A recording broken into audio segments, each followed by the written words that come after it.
तो सब बढ़िया ही चल रहा है सर, तो क्यों बिना मतलब का उंगली करना है?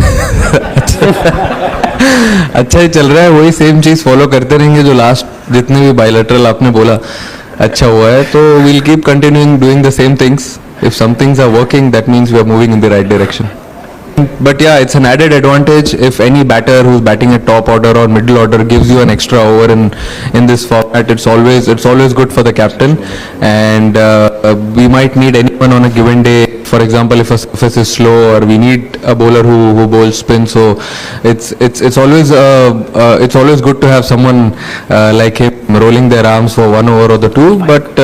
But yeah, it's always good to have someone like that in the pocket.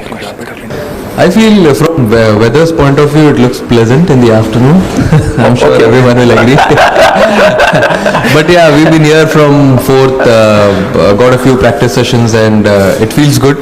And sitting amongst the best teams of Asia, I think it's going to be a great challenge. Yeah, absolutely. Rashid Khan. I feel it's an exciting format, very challenging one. Yes, it is fast, but yes, at the same time, it has a lot of challenges as well. And I'm sure this is one format where any team can actually make a bigger impact, and I'm sure all the sides and all the captains sitting here must be agreeing to that as well.